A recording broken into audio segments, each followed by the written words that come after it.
Hey guys, what's up? In this video, I'll show you how you can add an admin to your Facebook page. It's a pretty simple process, so make sure you follow me till the end to get a good idea on how you can do this. Now I'm using the website version of Facebook for this, but the process is very similar on Android or an iOS. So once you're here on the Facebook application, click on See More on the left side. Once you're in here, you can click on Pages, click on the three dots beside Remote, and click on Switch Now. But there's also an easy way to do this, which is by clicking on the top right corner of your screen. Once you're in here, click on this switch button and it will switch you to your page. Once you have switched to your page, you can quickly press on Settings by again clicking on the top right corner and clicking on Settings and Privacy. Once you're in Settings, you can click on New Pages Experience.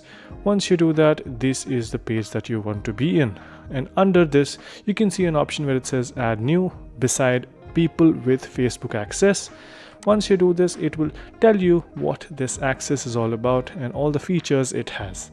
Once you've read everything, click on Next and search the person by their email or name on Facebook whom you want to add or give access to as an admin.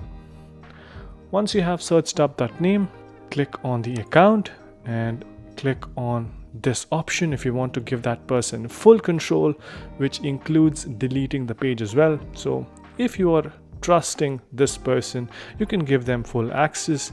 But for now, I'll just click on Give Access on the bottom left corner, type in your password and click on Confirm. Once you do that, you have basically given access to this person to join in as an admin, and as you can see, the invitation expires in 31 days, which means that person has 31 days to accept your offer. Otherwise, the invitation will expire and you'll have to send a new access invitation to them in order for them to become an admin of your page. Now, if you want to cancel your invitation, just click on the three dots, click on Cancel Invitation, and that is it. So yeah, hopefully you guys got a good idea on how you can add an admin to your Facebook page. If you found this video helpful, make sure you subscribe to the channel and also like this video and comment down below on what next videos we should make. So yeah, that's pretty much it for this video. Thank you for watching. Bye bye.